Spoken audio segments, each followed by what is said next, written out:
sama seperti Tuhan Yesus, Bapa di surga, dan Roh Kudus ada di dalam terang, bahkan Dia itu terang itu sendiri, maka kita bagaimana? Beroleh apa? Jangan bilang beroleh duit, awas gitu ya. Beroleh apa? Persekutuan. Siapa dengan siapa? Seorang dengan yang lain. Dan apanya? Darah Yesus anaknya mengapakan kita? Menyucikan kita daripada segala dosa. Saudara, dengar. Setan, hari ini kami telanjangi perbuatanmu di dalam nama Yesus. Beratus tahun kamu menipu gereja Tuhan. Hari ini terbongkar perbuatanmu dalam nama Yesus. Saudara ingat kalimat saya pertama tadi kali bicara? Ada satu hal yang iblis paling suka. Mengapa Bapa di surga tidak pernah menilai kekristenan kita waktu kita di mana? Ayo, dari awal tadi saya ngomong apa? Ayo, di mana? Di gereja. Waktu kita apa? Dia nggak nilai.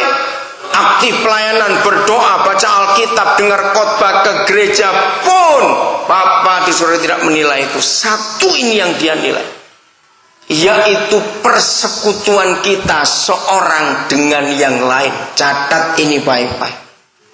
Saudara, jahat sekali si iblis merusak gereja. Perpecahan gereja nggak berhenti-berhenti sampai hari ini. Pelan-pelan saya ngomong lagi supaya saudara nangkep rahasia ini. Kekristenan kita itu bukan Kristen kalau kita tidak beroleh apa dengan Tuhan tadi? Persekutuan, nggak punya hubungan intim, ya, nggak punya hubungan yang dekat dengan Tuhan, maka kita bukan Kristen. Kenapa tadi? Kalau kita nggak nempel kepada pokok anggur, kita mati. Nah, iblis tahu bagaimana cara mematikan orang Kristen supaya kita tidak punya persekutuan dengan Tuhan Yesus. Maka cara dia mematikan kita dengan membuat sesama kita salah paham dan kita nggak suka satu dengan yang lain. Begitu kita tidak suka satu dengan yang lain, walaupun kita berkata, aku tetap ke gereja, tapi kalau pulang gereja cepat-cepat pulang dulu. Begitu pendeta doa berkat langsung hilang. Malas saya ketemu munafik-munafik itu. Siapa yang rajin ngomong seperti itu? Yang rajin ngomong seperti itu, dia itu lebih munafik daripada yang munafik. Malas saya ketemu dengan orang-orang itu. Dengarkan saudara. Bahkan ada yang berkata, enggak perlu ke gereja, nonton TV aja sekarang ada banyak channel Kristen. Saya di rumah saja. Ingat, kekristenan kita tidak bisa tanpa persekutuan seorang dengan yang lain. Saya baca lagi ayat 7 ya, dengar itu. Tetapi jika kita hidup di dalam terang, ini mengakunya Kristen, sama seperti Dia ada di dalam terang, maka kita beroleh persekutuan seorang dengan yang lain. Dan darah Yesus anaknya itu menyucikan kita daripada segala dosa. Kapan darah Yesus anak Tuhan itu menyucikan kita daripada segala dosa?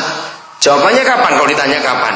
Ketika kita hidup di dalam terang, sama seperti Dia hidup dalam terang, yaitu kalau kita memperoleh persekutuan seorang dengan yang lain. Saudara, cara setan memecah belahkan kita gampang sekali. Dibuat tersinggung, marah, nggak enak satu dengan yang lain. Itu cara yang paling gampang. Salah paham. Nah, yang paling sering terjadi adalah begini, dengar baik-baik. Saudara nggak tahu apa-apa tentang orang itu, tiba-tiba ada orang menyampaikan, katanya dia itu begini begitu ngomongin kamu. Nah, kalau saudara percaya itu saudara orang paling bodoh sedunia. Dengar ya, mulai hari ini jangan pernah percaya berita katanya, jangan pernah. Saudara baru percaya kalau orang itu ngomong sendiri. Bahkan saya memegang prinsip ayat ini. Saya takut kalau saya tidak punya persekutuan seorang dengan yang lain. Kalau toh ada orang ngomong langsung kepada saya, sekarang kan gampang lewat SMS, bukan? Nah, itu pun saya tidak akan pernah menanggapi. Kenapa? Karena saya tidak mau mengotori diri saya sendiri. Terserah dia mau ngomong apa saja, itu urusan dia dengan Tuhan. Yang penting kita hidup benar, betul, di hadapan Tuhan. Nah, kalau ini kita kerjakan, maka kita tetap baik dalam hubungan apa saja.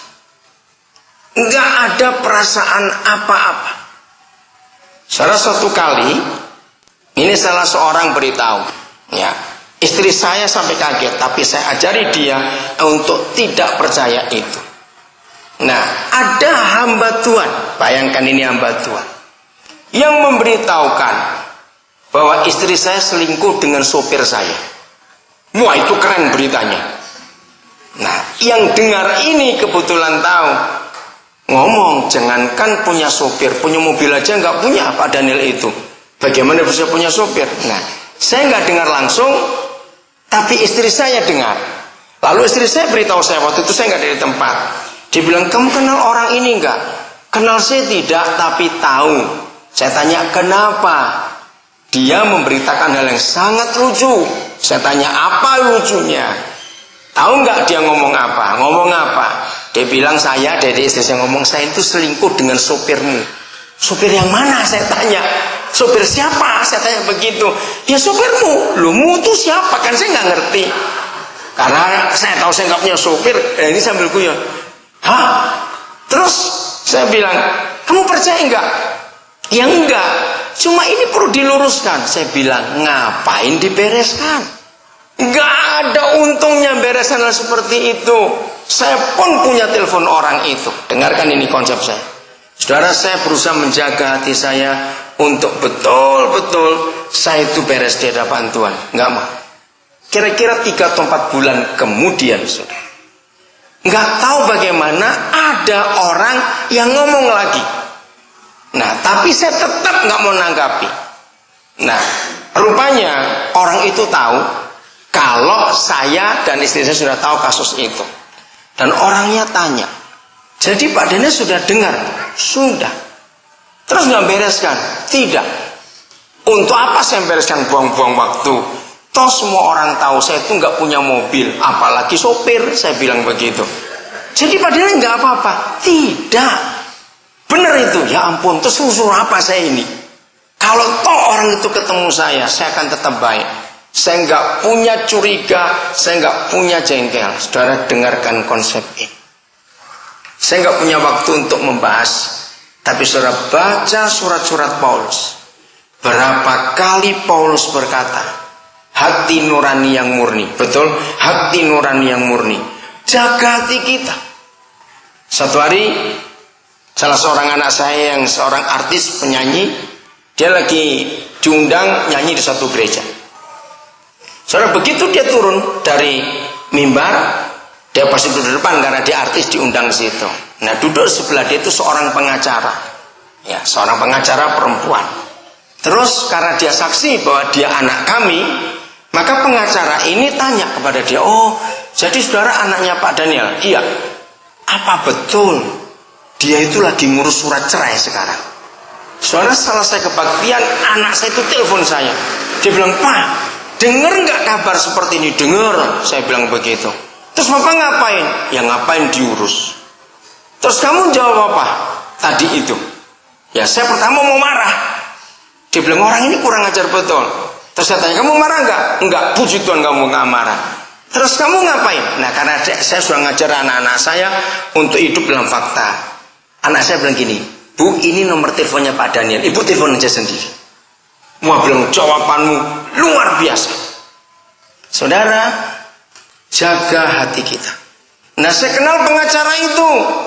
Saya nggak pernah telepon, saya nggak pernah ngurus. Untuk apa? Menjaga hati itu penting. Nah, satu hari pengacara ini kakaknya adalah bupati di salah satu provinsi di Sumatera. Kita makan tanpa kebetulan ketemu di restoran. Saudara, waktu ketemu saya itu baik, nggak ada perasaan apa-apa. setelah makan